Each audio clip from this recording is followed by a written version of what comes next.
Bonsoir, nous sommes toujours à l'Hôtel de Ville de Lyon, au Bal des Fiertés. Je suis avec Léa à mes côtés et nous allons avoir l'honneur oui, c'est un privilège d'ailleurs d'interviewer monsieur Grégory Doucet, maire de Lyon, qui nous avait déjà fait l'honneur justement de venir à notre micro l'année dernière. Et il est de retour ce soir puisque c'est le 3e bal en fait des Fiertés à l'Hôtel de Ville. Donc vous avez dans un discours d'ailleurs énuméré les nombreuses associations qui ont participé à créer ce bal, avec évidemment dans ce magnifique lieu, dans la maison commune comme vous aimez l'appeler, une mairie, un hôtel de ville c'est une maison commune. Et vous avez rappelé notamment que la première année c'était l'association Exit, et puis à présent depuis 2 ans, donc c'est le centre LGBTI+ de Lyon qui organise donc les festivités. Alors, monsieur le maire, dans votre discours, vous avez beaucoup évoqué, en fait, une sorte de menace un petit peu rampante sur les droits et les libertés. Est-ce que vous l'aviez évidemment évoqué l'an dernier, puisqu'on était dans le contexte d'élections multiples à l'époque, et d'un grand remous politique, je dirais, en France. Bon, à présent, tout ceci est passé.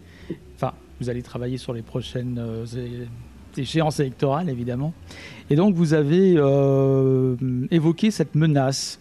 Est-ce que cette menace, vous en aviez parlé donc l'an dernier, est-ce que, à votre avis, cette menace est encore plus précise cette année, un an après? Est-ce que vous ressentez que les choses s'aggravent encore? Alors, bonsoir d'abord et bienvenue à l'Hôtel de Ville, comme vous disiez, la maison commune. Ravi aussi d'accueillir encore une fois le bal des Fiertés. Et on entend peut-être derrière nous, je ne sais pas si au micro ça s'entend, mais que la fête bat déjà son plein et j'en suis vraiment ravi, vraiment très très heureux. Oui, la menace, je crois qu'elle est cette année plus claire que jamais. Alors on pourrait considérer qu'elle est lointaine avec, on va dire, le revirement massif outre-Atlantique suite à l'élection de Donald Trump. Et on pourrait se dire que tout ça est contenu finalement, qu'un océan nous sépare. Non, en fait, ce n'est pas le cas. Le nombre d'actes de violence anti-LGBTI+, quand bien même il n'explose pas d'une année sur l'autre, il reste à un niveau qui est quand même très préoccupant. Puis on le sait en plus, beaucoup de gens ne vont pas porter plainte, n'osent pas dénoncer que ce soit les violences ou les menaces. Tout simplement parce que ils ont déjà un peu intériorisé tout ça. C'est ça le problème aussi. La revendication pour les droits, pour l'égalité, pour la liberté, c'est une lutte du quotidien qu'on a parfois quand on est individuellement victime de menaces ou de violences. On peut parfois se sentir seul et ne pas avoir, on va dire, les ressources. C'est pas une critique, mais c'est un constat. D'où l'importance d'avoir des acteurs. Je pense bien évidemment au centre LGBTI+ à Lyon, mais je pense aussi à tout le réseau associatif, très actif, qui permet de soutenir et qui, on va dire, qui peuvent ici donner un accompagnement, là un conseil juridique, parce qu'on ne doit jamais renoncer à engager la lutte. Donc vous parlez de lutte, vous parlez de résistance. Est-ce que le bal des Fiertés est un acte de résistance pour vous finalement? Est-ce que c'est important? Je pose une question. C'est une revendication. Oui, on peut le considérer comme un acte de résistance, d'affirmation en fait. Vous savez, aujourd'hui, et on pourrait élargir le débat à bien d'autres sujets, aujourd'hui, un certain nombre de droits fondamentaux sont remis en question. On a même entendu un ministre dans ce pays. Dans ce pays, je parle de la France, bien sûr. On a même entendu un ministre de l'Intérieur dire que l'état de droit pouvait de temps en temps être mis de côté au nom de l'ordre. Jamais l'état de droit ne doit être mis de côté. C'est ce qui nous protège tous. C'est ce qui fait que vous et moi, on peut être des citoyens ou citoyennes égaux devant la loi. Et ça, c'est fondamental. L'égalité, c'est pas simplement une valeur inscrite au fronton de nos mairies. C'est un principe, c'est une promesse de notre République. Alors, assurément que à l'époque de la Révolution française, tout n'était pas encore, on va dire, envisagé. Aujourd'hui, cette promesse, elle doit continuer à être notre préoccupation au quotidien. Cette Vous citez donc le ministre de l'Intérieur. Est-ce que toutes ces forces, je dirais, politiques, ne surfent-elles pas justement sur une vague démagogique, on va dire? Est-ce qu'il n'y a pas une complaisance vis-à-vis d'une opinion dans la société, ou est-ce que, au contraire, est-ce qu'ils créent cette menace eux-mêmes? Est-ce que ça vient des politiques, ou alors cherchent-ils à répondre, à votre avis, à vraiment quelque chose de profond dans la société française?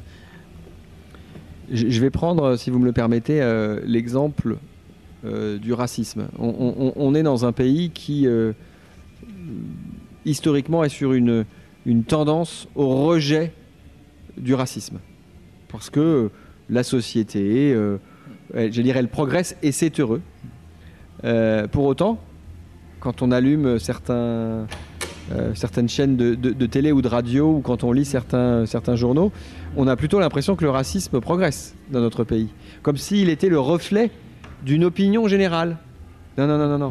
C'est pas du tout le cas. Au contraire, il y a un décrochage très fort qui est en train de se faire entre ce que portent un certain nombre de médias qui ne se comportent plus comme des relais d'opinion, mais comme des propagandistes, tout simplement. Et on le sait, on sait aujourd'hui qui sont derrière ces relais de propagande. C'est-à-dire, ça a déjà été documenté très, très précisément. On le sait qu'un certain nombre de grandes fortunes qui ont mis la main sur des médias ont un projet politique qui est un projet politique fondamentalement raciste, fondamentalement inégalitaire. Ils ont gagné aux États-Unis, ils ont gagné dans d'autres pays. On peut penser à l'Argentine, on peut penser à la Hongrie. Alors, ils n'ont pas tout gagné non plus, parce qu'heureusement, il existe des contre-pouvoirs dans ces pays qui permettent de résister. Un peu plus tôt, dans mon discours d'accueil à l'hôtel de ville du Bal des Fiertés, je citais le maire de Budapest, qui est un proche, parce qu'on l'a accueilli, figurez-vous, à plusieurs reprises ici à Lyon. Et j'ai eu l'occasion de l'entendre me dire les combats qu'il menait pour la liberté, pour l'égalité. Et à quel point c'était dur.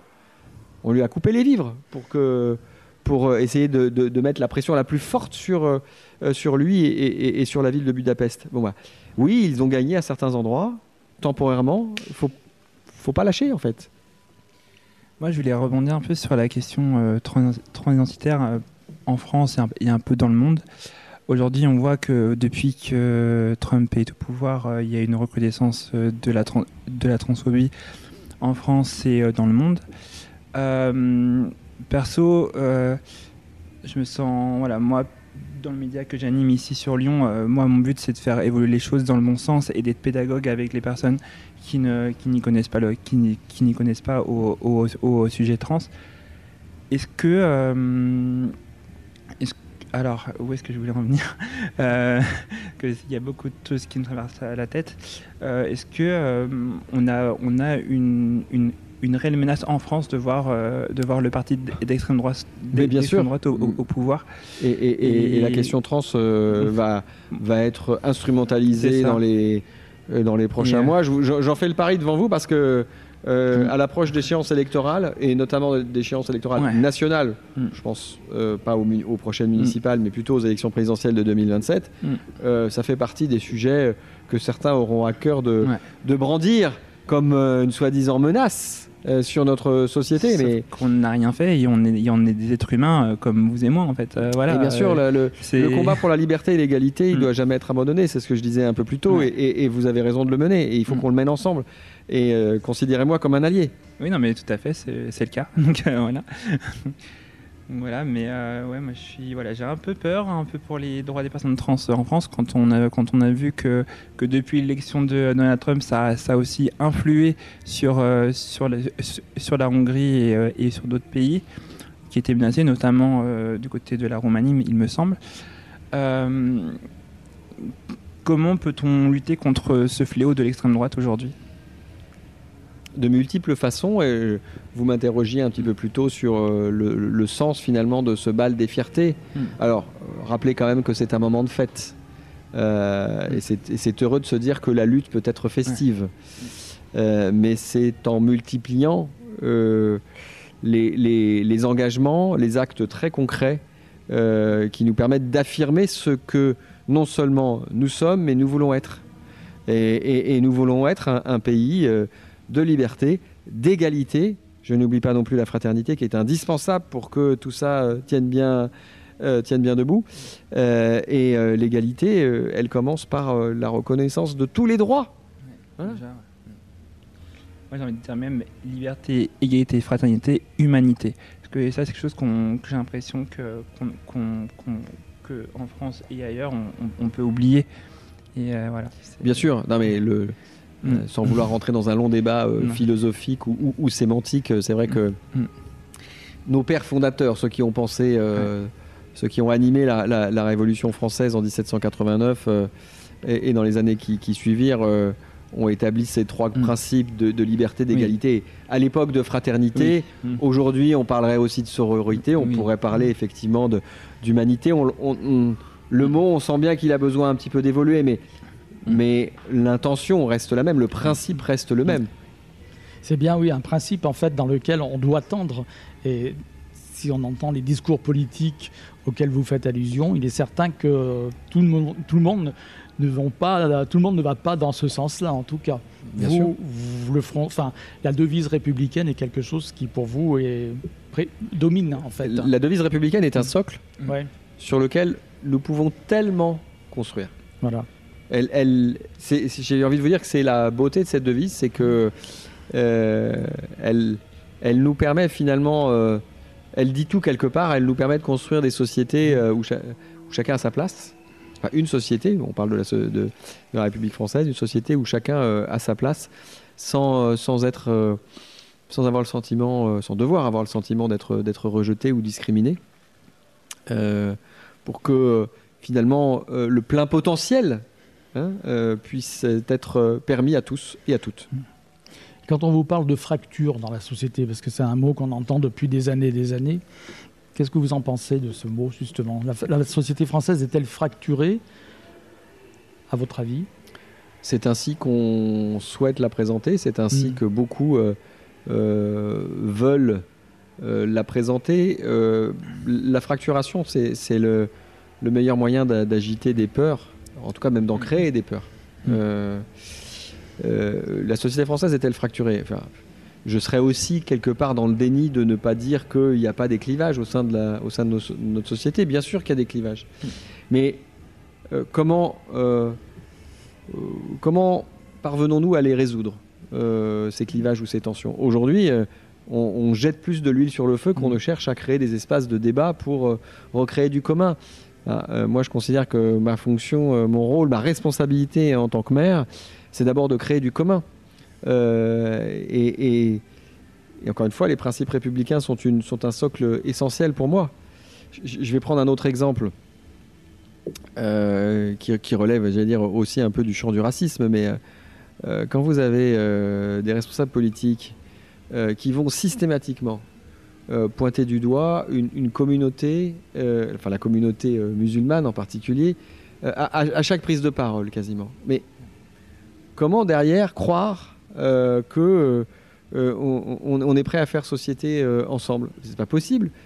Dès lors qu'on montre les gens du doigt, dès lors qu'on les soupçonne d'être à deux doigts d'être, on va dire, de s'opposer à la République, forcément, les gens se sentent ostracisés, se sentent exclus.